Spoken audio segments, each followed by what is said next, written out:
अजीब सा महसूस हुआ, लेकिन उसने ध्यान नहीं दिया और दरवाजे को धक्का देकर अंदर घुस गया।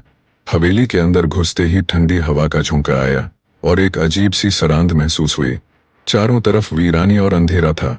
दरवाजे के पास लगी पुरानी घड़ी की टिक टिक की आवाज हवेली की टिक टिक की आवाज हवेली की खामोशी को और भी डरावना बना रही थी। राहुल ने टॉर्च की रोशनी से हवेली के कमरों का मुआयना करना शुरू किया। तभी उसे सीढ़ियों के पास किसी के कदमों की आहट सुनाई दी। उसने पलट कर देखा, लेकिन वहां कोई नहीं था। उसके दिल की धड़कन तेज हो गई, लेकिन वह आगे बढ़ता रहा।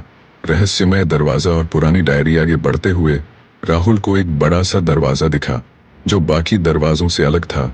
जब उसने दरवाजा खोलने की कोशिश की, तो दरवाजा खुद ब खुद खुल गया। अंदर का दृश्य और भी भयानक था। कमरे में हर जगह धूल थी और एक कोने में एक पुरानी राहुल ने धीरे से डायरी उठाई और पढ़ना शुरू राहुल ने धीरे से डायरी उठाई और पढ़ना शुरू किया। डायरी के पहले पन्ने पर लिखा था, मेरी आखिरी रात इस हवेली में। यह देखकर राहुल के हाथ कांपने लगे, लेकिन उसने पढ़ना जारी रखा। डायरी जमींदार की पत्नी की थी, जिसने अपनी जिंदगी के आखिरी दिनों का विवरण लिखा था। उसने बताया था कि कैसे जमींदार रातों रात बदल गया था, जैसे उस पर किसी बुरी आत्मा का साया हो। डायरी के पन्ने पलटते हुए राहुल को पता चला कि जमींदार तंत्र मंत्र में विश्वास करता था और उसने एक रात बड़ी तांत्रिक साधना शुरू की थी। उस रात हवेली में अजीब घटनाएं घटने लगी थीं। दीवारों से खून टपकने लगा, बच्चों की चीखें हवेली में गूंजने लगी। जमींदार की पत्नी ने अपने बच्चों को बचाने की बहुत कोशिश की, लेकिन जमींदार के पागलपन ने सबको बर्बाद कर दिया।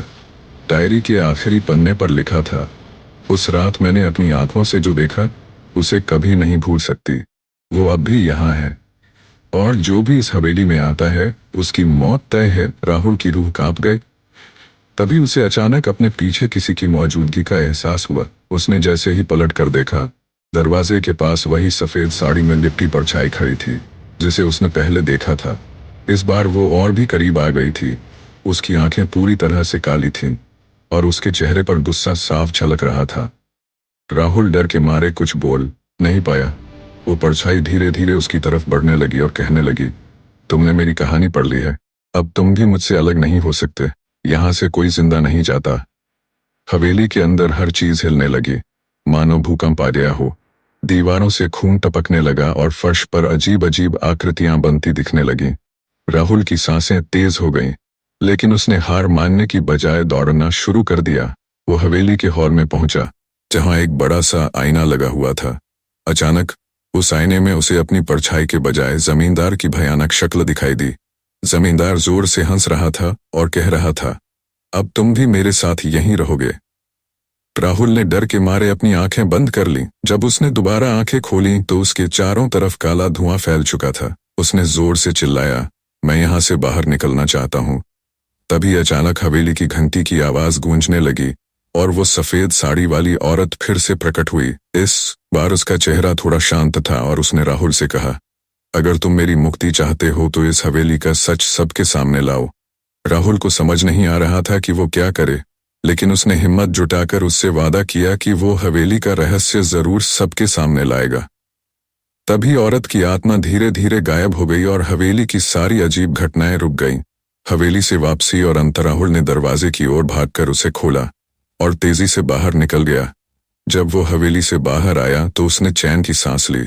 अगली सुबह राहुल ने गांव के लोगों को पूरी कहानी सुनाई और हवेली में जो कुछ भी देखा उसे सबके सामने लाया।